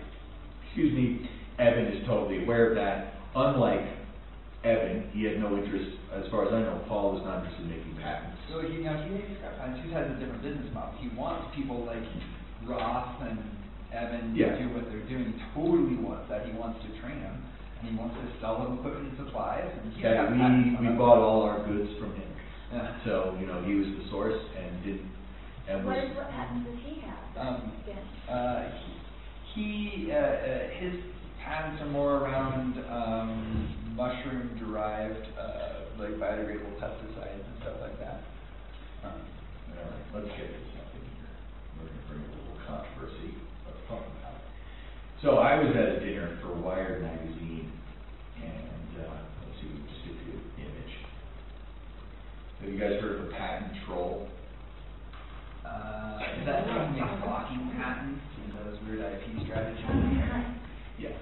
Okay, so Patent Troll, Intellectual Ventures is a company owned by Paul Allen, the guy who one of the early founders of Apple, makers of Apple. So I was at a Wired magazine dinner, and they stuck all these people together at tables, and they always put the iconoclasts and the creative types and the whatevers, the engineers, alongside VC people and journalists and money people. They just make a crazy mix. And so we had Wired magazine, one of the editors, and the Wall Street Journal guy who was there to record some of this stuff, and or tweet it as it was happening. And then we had the money guys, and then we had General Motors guy was there, and Tim Berners-Lee. You know this guy? Yeah. He invented the internet. Not Al Gore, but the guy who invented the internet. So and I didn't know who he was at first. He was just like, I'm an MIT professor. I'm like, oh yeah, cool. So what'd you do? He's like, you don't know who I am. It's only a first name basis here, so you may want more explanation. But he was, we got along really well. And then when I found out what he did, I was like, wow, okay, you're very cool. Anyway, so we were having this conversation. We were charged with inventing an idea at the table, which is, I guess, what you do when you're on Wired magazine dinner. And my concept, we were just getting nowhere and talking about cars. And I said, hey, I got an idea. Let's start a company called Patent Elves. And Patent Elves would be a series of kind of creative people and financial people and lawyers that would fight the evil patent trolls. So we can finally allow creativity to happen and innovation to happen, and patents that also would be able to kind of occur, but not on a basis that would be rampant. That would be more appropriate and more discreet and very focused. So that they can form a company that can use it for many years and make money and profit from it. The nationalism is too. We have Patent elves? It's a rampant problem. It's a rampant problem. Young designers have been respected. Yeah, it's a rampant problem. So I thought it was really funny. Patent elves. I did a little drawing on a napkin of an elf, kind of looked like Peter Pan, and that was the thing. And there was suddenly an immense amount of tension. I knew it was a faux pas. I just didn't know where it was happening. So the head of one of the VC people was the CEO of Intellectual Ventures, and I met him before, and while we were drinking, and we had a great conversation. I gave him like 10 or 15 ideas. He was just like, wow, it's lunch, really, and I was like, yeah, that's great. So, look, I run a nonprofit, so I'm not really interested in making money. Great, let's get together. And we had I guess it's funny now. It wasn't funny then, but well. So there was also one of the head creative person for Nike. Was also standing next to him, and this was, I said, we're growing, have you ever tried growing Nikes from mycelium? Like, yeah, we've done that. Like, oh, have you grown them from extracellular matrix from pig cells? Like, yeah, we've done that. There was a couple of other things that I was talking of ideas about what future shoes could be. Barefoot running and these kinds of things. They were totally bored with everything I was saying. And I just thought it was at some point absolutely impossible. Because they really have done these things? No, there's no way. Yeah. It's just I'm not trained in the corporate culture. I keep on forgetting that what you do is you either have a blank stare when you hear something that's pretty cool, or you disavow it, or you say you've already done it. Right. Well, that's a form of disavow. And but I don't care. Let Nike grow biofabricate shoes. That'd be awesome. I mean, I'm not going to be able to take them on and fight Nike. I'm not interested. I am interested in biofabricating shoes, but not for the reasons they would be. Anyway, you have your hand? Oh no. All right. So back to the table. So patent elves. So Tim Berners-Lee says, he goes, I love this idea. Because we have the biggest patent troll in the world sitting right there. And he goes, I don't know what you're talking about, Tim. I had no idea. I've never heard of the term patent troll. And the guy from the Wall Street Journal, who apparently has written a number of articles on patent trolls, said, actually, he's been the subject of some of my articles entitled Patent Troll. So I don't know how you would really know that. And it's very, the journalist actually interceding was a bit odd. He thought there would be some complete neutrality. But the Wall Street Journal guy just didn't. He's doing his job finally. He's doing his job. He's got. It was like suddenly everyone became like I guess, an actual Wolfgang. And I had no idea, I guess the end of that story is that everyone takes a different point of departure for the kind of work that they're doing, and maybe we're more into the artifice and the making and the journey and the exploration of the kind of work that we're doing, and that's fair. And I guess it's just as fair as someone who wants to patent it and manufacture it like Evan and make a whole company based on this process for themselves, because they also have a role to play. Paul Stamets or Phil Ross, the artist that works with it, or us, that wasn't necessarily our directives at all. And I don't think, none of us were really overly concerned about a company based on the things that we were working on, i.e. a guy who wants to control the entire world of mushrooms. It's slightly offensive when you rub up against it and he's telling you can't do the things that you are doing. So we had a group in Israel called Plantware for the treehouse project that we do, and they wanted to patent our techniques about shaping woody plants and vines and semi-epiphytic matter, and they did, against objections from myself and some of my other colleagues. We're just like, you can't patent that. Just the prior art on that alone goes back to some of the most ancient traditions in the world, like bonsai shaping. You shape a bonsai tree. I don't remember the first day that happened. You really can't trace it. And there's been all forms of how you can use scaffolding or piping or all kinds of mechanisms. So the idea that you would slowly nudge nature into specific geometries or structures has been around way too long, and having a patent on that, it costs a lot of money, and someone will navigate around it. I don't want to get into the business of trying to own the shape of all plants, but Plantware did, so that's fine with them. I mean, we also have we're licensed with them, and we freely give away all of our information, and I guess that's that. I mean, I made the argument yesterday about the airbag, but that kind of hammers it home. When we were doing soft cars, we had this one. If you haven't seen this, it was very beautiful and rated. Gina.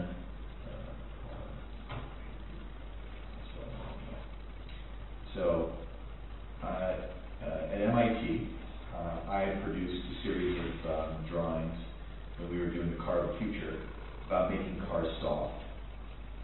There's no captions here, but it's just something to look at.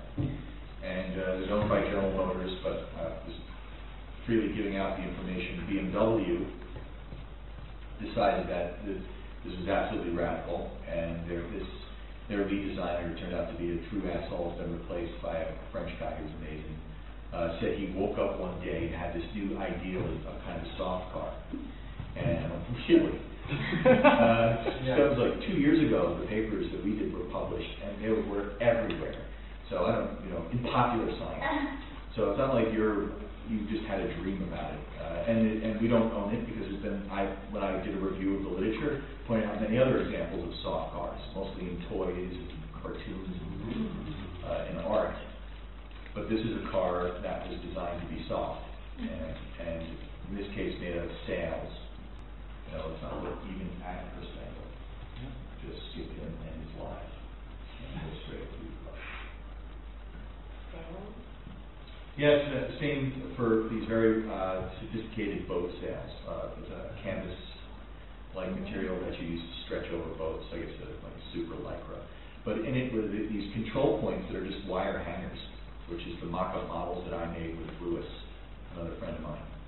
And they're wires like you'd have in a bra, as an example, and you stretch the wire or change the shape of the wire, and it changes the exterior of the clothing, or in this case, the shell of the car. And it can do beautiful things, like I would imagine that the material is heat resistant? Yep. Okay. But it doesn't have to be, because you can contain the engine, lights penetrate through it. The drivetrain can be completely separate from this, by a few feet, so there's almost no exposure. Okay. There'd be a safety cell inside it, so for collision issues, Well, they designed it to be a fast sports car and to look like it was made out of sheet metal, which was fundamentally different than ours. So on impact, what would happen? It's got a metal frame, It would cold frame. rolled aluminum frame, and this was just all rip. Oh. So we wanted the entire vehicle to be soft and slow down the speed of cars. The cars wouldn't be able to go faster than 35, 40 miles an hour. And you wouldn't need a license for it. That'd be great. Yeah, well, Get a DUI. you can drive drunk and bump into everybody. You would also be in cars that are computer controlled, so they'd be driverless vehicles. Kind of things. But we actually embraced something like this because we wanted more car manufacturers to make vehicles that were soft. So if BMW was going to lead the way, that was totally cool. I've since given an uncountable amount of lectures or panel discussions with the BMW design group in many places in the world. Just as a kind of a conversation, they are very interested in producing innovation with their vehicles, but that's also their competitors. So Audi used our thesis. It was actually a thesis for my Ph.D. as kind of a driver for a whole new way they approach their vehicle design. And our concept was we didn't want to design a future car. We wanted to design a car that fit the city, not cities designed around cars, which is the entire 20th century, but a car as a technology that fits the city, which means it has to deal with things like bicyclists and pedestrians, narrow roadways, congestion, and a whole other contextual factors that make up vehicle design. And I produced these hug and kiss land cars as one example, super soft cars that rub up and scuff up against other cars, move in flocks and herds, much more organic, and it's okay to look at the other person when you're driving one of these cars. In fact, sometimes it's the point. It's what we call social congestion or gentle congestion. And it was just a totally different way of looking at cars. Not that this could happen overnight, but there are scales of change. I actually said I would talk about that yesterday. So let me tell you what I mean about the scales of change.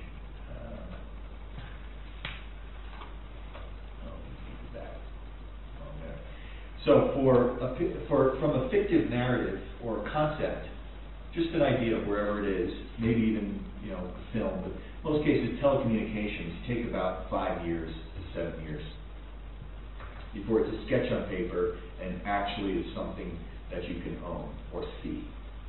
That's roughly the kind of scale of economy for something like that. For vehicle design and transport design, it's much different scale. The infrastructure is not as compatible as telecommunications or media and film kind of things. It's a lot harder to get products out. So for that case, it takes about 15 years to get a Prius. Even though the technology's been available and prototyped early on, it's a much longer time. For changing architecture, it's about 40 years. The reason for that is that you buy a building and you put in these windows or you put in a roof and you want it to last 30, 40 years before you have to change it, or a water heater, etc. So it's a lot harder to introduce new technologies that fit into architectural constructs because you're just expected to have them last for a very long time. And therefore, the city itself, or the ideas of living in dense urban conditions, take about 100 to 150 years to change that as kind of a scale or a product or a mentality. There's so many other factors are included. So that's roughly how you look at kind of scales of change and scales of economy associated with new concepts or ideas that are introduced. So soft cars, while obviously possible, and I showed the Henry Ford image, didn't I? Or am I now officially brain dead? Henry Ford with an axe. No. I did not show that? Wow. Okay, so I'm in two SAT Ds. One while I sleep, giving you a lecture, and one while I'm actually giving a lecture. Oh my God. I swear by the time I cover that. I like the one where you sleep a little bit better than the other one. Yeah. This is a level 2 lecture. That's all of these class can do another one. Henry Ford, Gesundheit.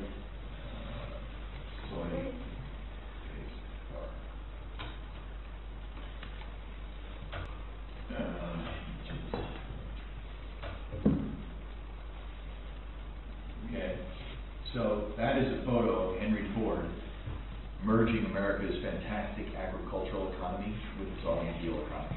He was building farms that were growing soy to make plastics to put on the bodies of Model Ts. He was growing cars.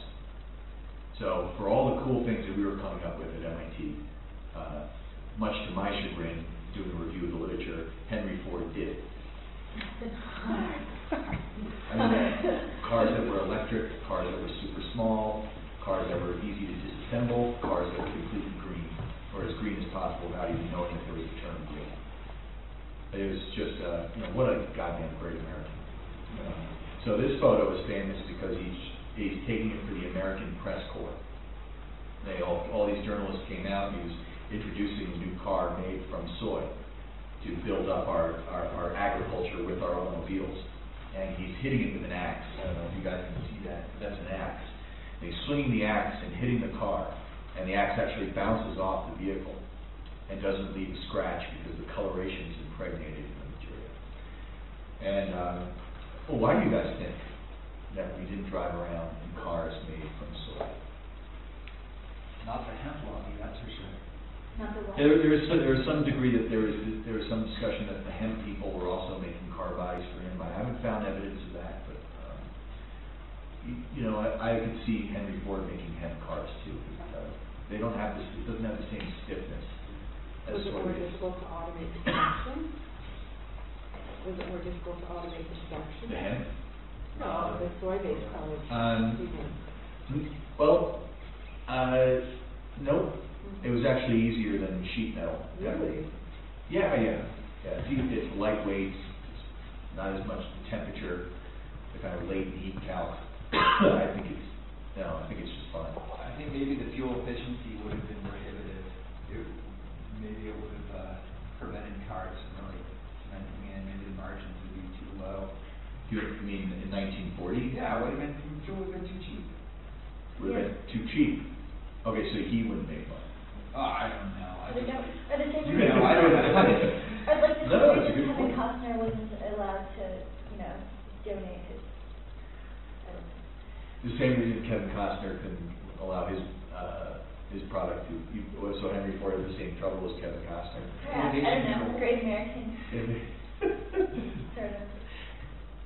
Not able to launch into their dream because of some bureaucratic issue, because someone's getting in the way and not. All right, you're kind of right, but you're also kind of on the money. But why didn't we drive around in cars made from soy-based plastics? Does it have something? Did it have something to do with the Iron Workers Union and? Definitely has something to do with iron. Yeah. Well, what you guys were all shouting. No, I was just going to say, certain people with a vested interest, there just wasn't enough money to be made for a certain group. I like what you said. Right. Okay, that's good.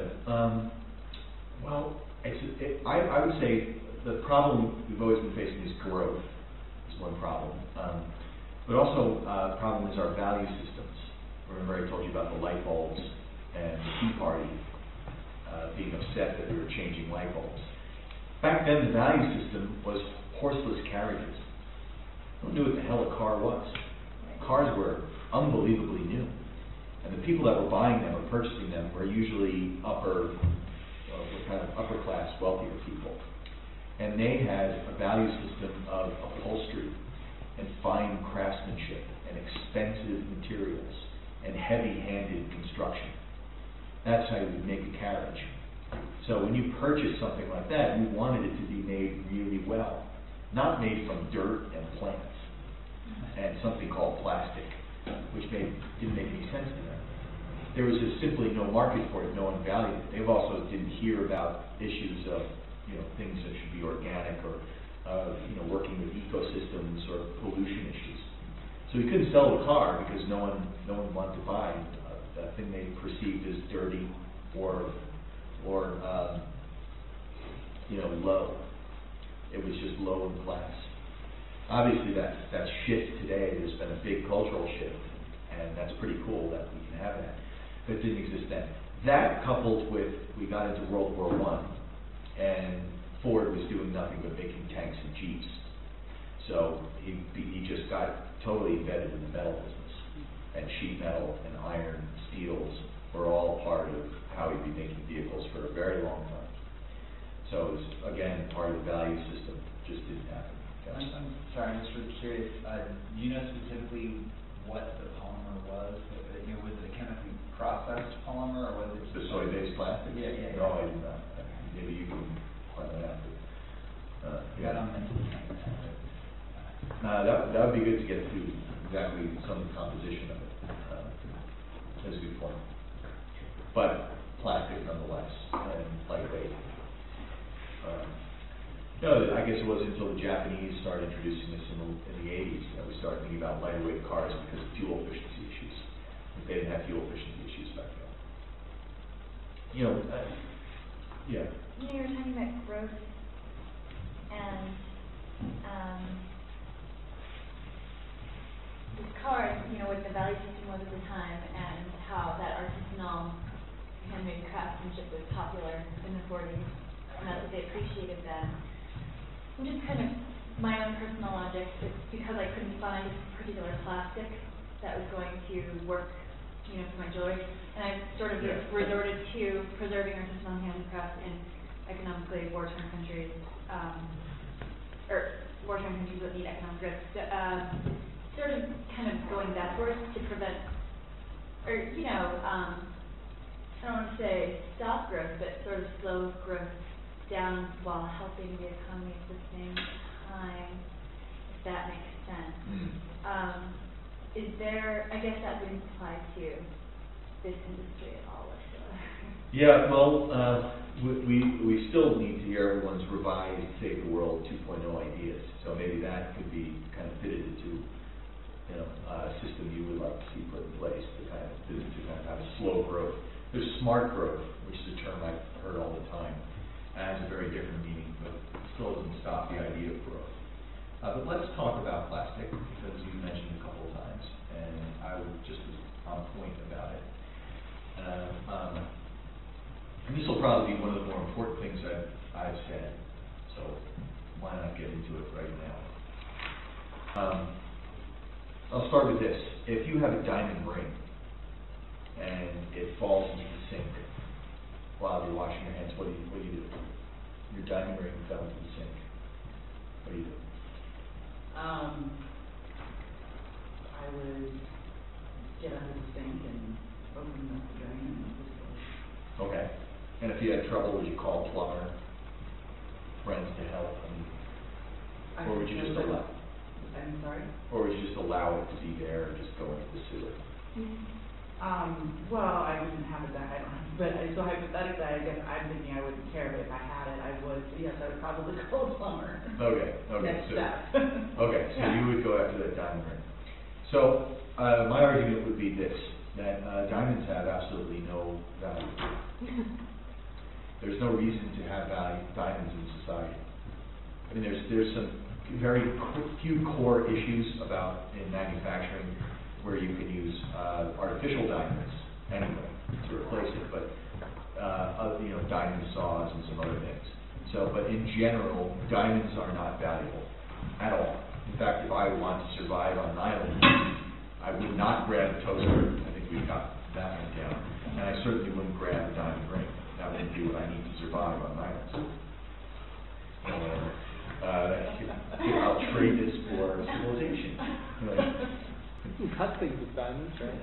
If what? You can cut things. You can cut things with diamonds. You can cut things with metal. Yeah. You can cut things with a lot of things. But diamonds essentially, this is where I want to get to my big, giant point. Compared to plastic, we have a distorted concept of value. That's what I meant by value systems. And this would be my takeaway point. We need to fall in love with plastic.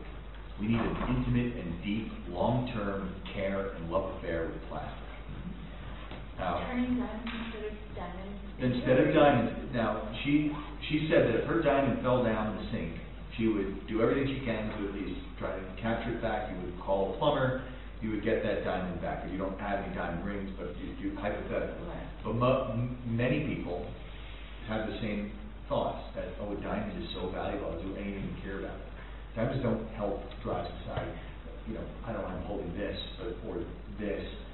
If I told you plastic caused cancer, actually, not me, but if some scientific lab at Dow Chemical said, oh my God, we found the source of cancer, it's in plastic.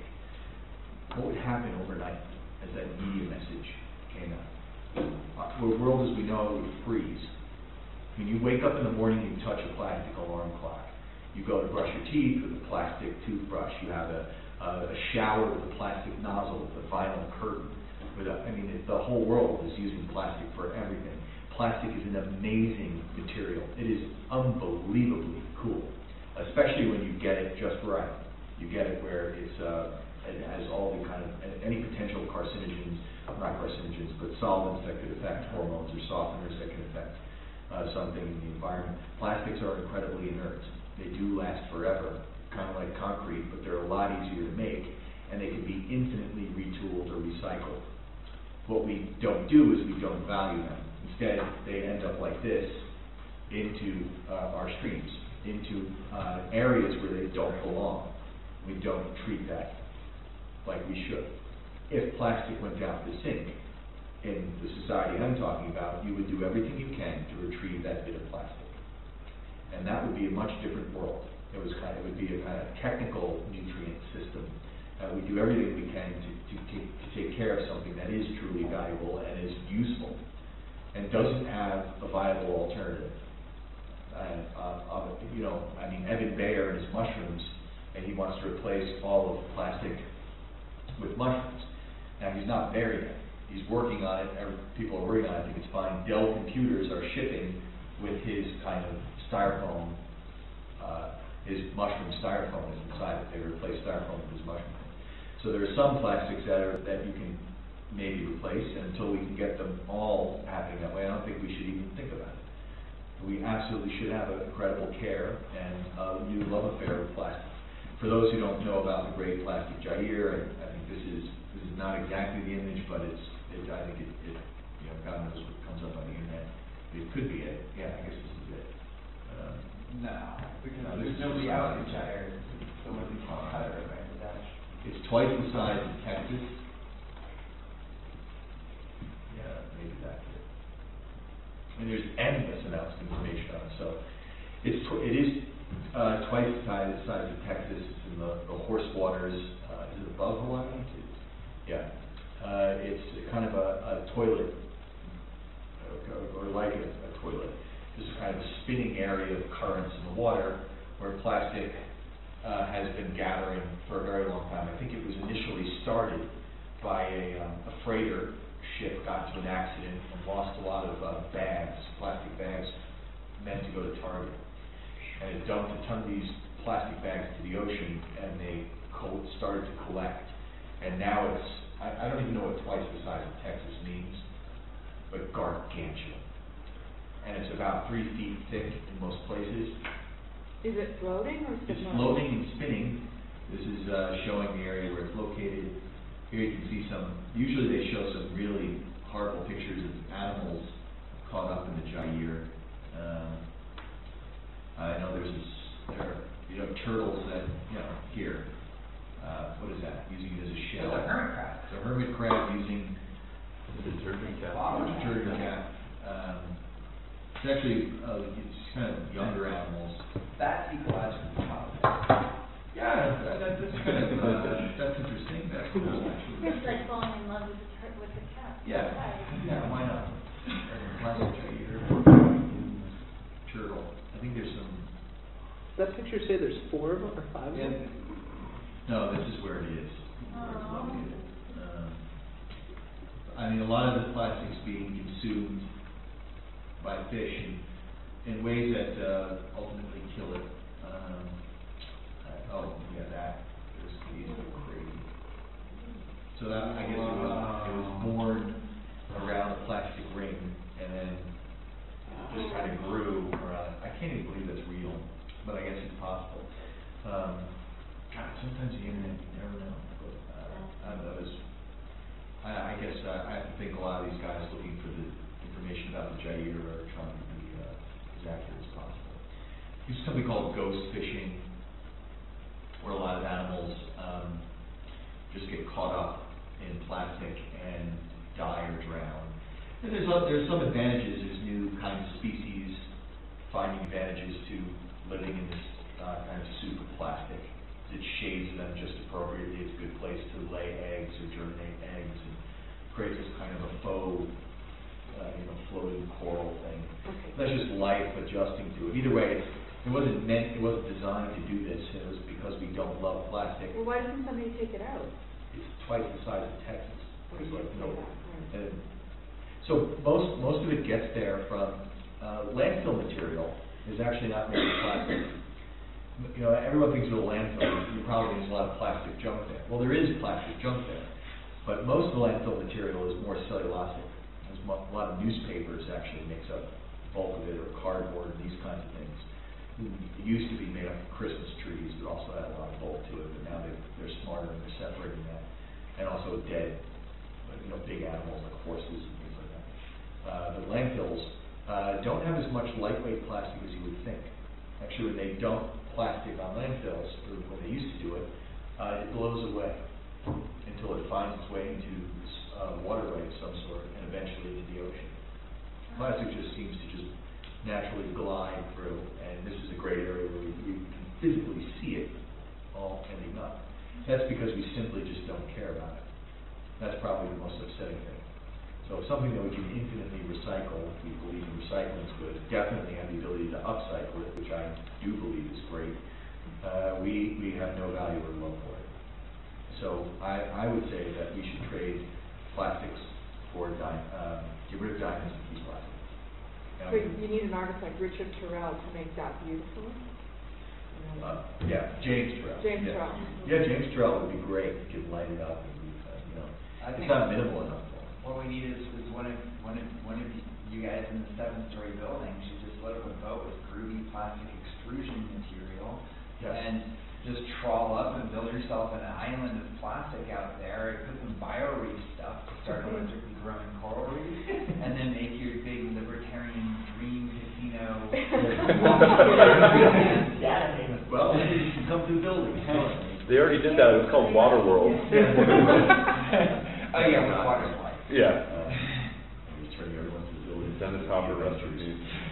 We'll save the plastic. It's a resource. Right now, no one's claiming it. It's going to be a resource. Landfills are a great resource. Yeah, absolutely. We have this project. That's a proposition for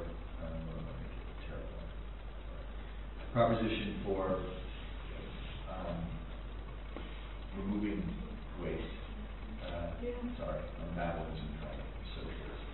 Okay, so this is, I showed you this yesterday. This is 1 hour's worth of waste in the city of New York, larger than the scale of Statue of Liberty. This is 24 hours of waste in the city of New York, compacted waste. It makes a 53-story skyscraper per day. A skyscraper per day. So that's like, almost like the Hancock building, or Marina Towers in Chicago, like per day. So we were thinking of a concept for city design. Here. This was the cover of Architect magazine a few years back, where waste, we mine our landfills, and we start thinking about upscaling everything we can as creatively as possible, employing the creative community to retool or reconsider waste that's out there and retrofit existing buildings or streetscapes or cities themselves, certainly industrial objects, rethinking waste constantly, to the point where waste itself, Gertrude Stein actually said it best: a way has gone away. There's no such thing as a way. You throw some plastic out, it ends up someplace. You throw anything out, it ends up someplace. Whether it's urine or feces to garbage of any kind, it does go someplace. There is no such fairy tale place as a way. That might be a good project, actually, now that I think about it, to design a way There is no way. So we were thinking of using our landfills to at first creatively upscale and rethink things and systems that we throw out to eventually everything that's new that is made is that consideration is born into the product or the object or the architecture or the city design or whatever it is, and that we have a city where there is no such thing as waste. It's just a city that moves from creation to creation to creation, and that the landfilling, which was down below, goes away, and we have a world that's in a consistent nutrient stream that's always upscaling as much as possible. So that was just kind of a project for a 150-year thought on where we should have our future cities or civilizations. Part of that, I think, would be having a new love affair with certain materials that we don't respect. Yeah. Is there a certain consideration of the toxicity of the material, of the waste? Well, in upscaling, you would remove the toxicity. So if you have, if these iPhone cases prove to be at some level toxic to children or to other, to plants, what have you, then when you recycle it, you don't recycle it because you're still recycling the toxin. Instead, you remove the toxin from that plastic and it's become upcycled. And that would just make it to a sheet material again. But if you remove that toxin from it and upcycled it to something that even had more value, I think that would be also another design element. I mean, I don't know how valuable an iPhone case is in the first place. I mean, it's obviously because the object was designed. I had this is lucite. You make bulletproof glass, essentially. Lucite freaking case for $45, and it fell 2 feet while I was at NYU's graduation. Just sitting there watching rows of students go by. The thing fell down and cracked my freaking iPhone. And with a bulletproof lucite, it's not bulletproof, but it's plastic case. So clearly it was designed to break. Everyone's had iPhones that break, so because there's an obsolescence mentality in it. So I go and buy new. Now I have a picture of my daughter over it, and that's my way of solving it. And I just don't ever look at it like that. But, this would be a way. I think a picture of my daughter upcycles my entire iPhone. Period. It now has more value to me than it ever did before. I'll never drop it again. Well, if I do drop it, I don't care if it breaks because there's a photo there that's going to cover up all of the Duchamp damage that it's suffering. Some large plastic. I can't understand why they made it like that anyway. On a side note, yeah, but excuse me, I don't understand. So it's broken, but you still use this case? It's not broken, it's just aesthetically damaged. Okay. The case is perfectly fine and was meant to protect it. Now the case is serving the purpose of being a frame holder for the picture. Yeah, technically my iPhone is broken. Yes, but this case is really like placebo. No, we didn't have the case before. No, I had the case and it broke with the case. Yes, that's a better point. It broke with the case. For one, but I've upcycled the entire iPhone, including the case, by it's only an aesthetic problem. It's just a broken iPhone. Yeah. So instead of me looking at the broken part, I decided I'm using the case as a method to hold a picture that covers the broken glass. It's also a useless case, right? It's a broken iPhone and Well, it was a useless case, but I didn't know that. I thought it was. There's a lot of problems with the iPhone. Should have got an OtterBox. A what box? An OtterBox. Is that like it's totally encased? Yeah, No, it would still break because it's. They would just find a way. It's designed to break. Are you crazy? These are designed to break, so you'd spend more money fixing it or getting a new one. Yeah, but this one's buying cases.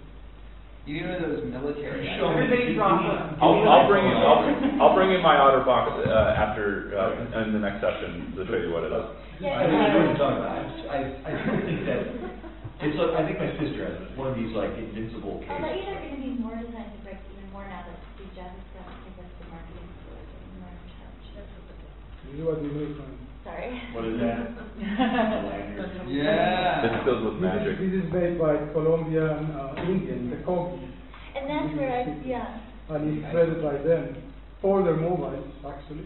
Yeah. And this is this thing I've been highlighting. I keep highlighting. Okay, I shouldn't show it because there's going to be patented. I think it's great. Who makes that? I think it's great. I think the audience. I'm not gonna pass. Yeah. I'm gonna pass. Okay. Right, so they can make. Bottom line is that an iPhone, whether it's in an otter case or in something that's been handmade, it will not make it to your grandmother. Guarantee you that the iPhone, while you're taking it out of this otter case or some beautifully made handmade case, that's probably exactly when it gets exposed, and it'll drop 3 feet and break when it's outside of the safety shell.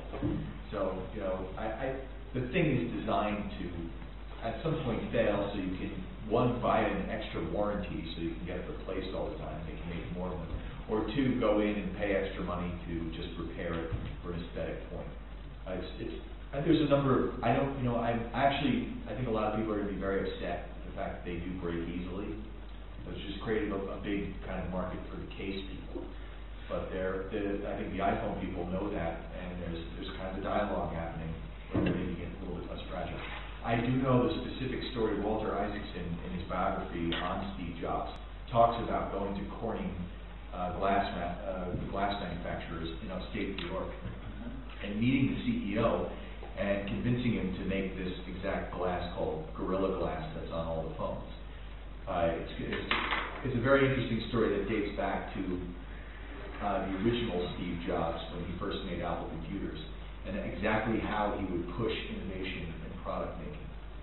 But Steve was known apparently for his deep stare. So if he wanted something from you, he would just stare at you. And he did that with one of his co-founders at Apple. I say his name was John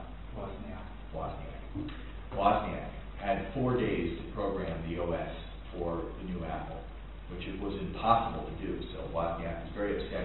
He's like, I can't do this, Steve. There's just no way I can do it. And the story goes where Steve just stared at him. He says, you can do it. And just gives him this long stare. And the next thing you know, he's coding day and night for 4 days, and he completes it. And it's really great. And they've always talked about that in their culture in Apple. So every so often, Steve would come up with this. When there was a new problem, he would just stare at you. When they first made the first iPod, the music playing devices, he got it, and he said, what's this button do? And the engineers in the room, everyone was afraid to talk. Finally, someone said, that's the off and on button. And he goes, we don't need it. And he just stared. Took him some time. Like I said, that kind of thing. Of course, we don't need an off and on button. Like you can just, when you find a piece of music or you stare at it, it starts to play and then it goes off when there's no activity, or when you pull the headphones out, or when the battery goes away, or rethink the idea of off and on. And it's a bit much for these engineers to go to, but he would do that. So when he went to Corning, to the CEO, they needed a glass of a design that hadn't been exactly seen yet. And he wanted to manufacture it in the United States. He didn't want glass made in China. So he said, I need a glass that does this, this, and this, and this, and it's going to cost less than that. And the guy at Corning said, well, we had something in our labs called Gorilla Glass, but we're not sure about how viable it is, and it's a very difficult product. It's very durable, it's super lightweight, it's ultra clear, but I don't know if we're ready to manufacture it. When do you need it by? And this was in June. He said, we're selling September 1st. So I need you to make it over the summer and put it to my iPhones and be ready to be on the market by September 1st. And the CEO said, that's impossible. So Steve Jobs just stared at him. Of course, biographers, this is how they write things. But he gave him this long, deep stare and said, yes, you can do it. It's like Jedi mind trick. I would suggest trying this first, maybe with a significant other, to see if that thing won't work, and guaranteed. Magical thinking. Yeah. Well, Corning, actually the CEO was convinced that he believed in Steve Jobs. So what he did is he flew down to Kentucky to his plant manager and said, hey, we're going to manufacture Gorilla Glass. And the plant manufacturer said, that's impossible. We barely got it out of the lab. What are you, crazy? So the CEO of Corning decided to use the same technique, and he stared at the guy in Kentucky. And then next thing you know, he said, okay, I think we can do it. And apparently it You know what else Dickerson says? He would also cry. That was his other tactic He's crying. in the book, right? Yeah. Crying If he didn't is work, he would just cry in front of someone said no to him. Crying is pretty unpleasant.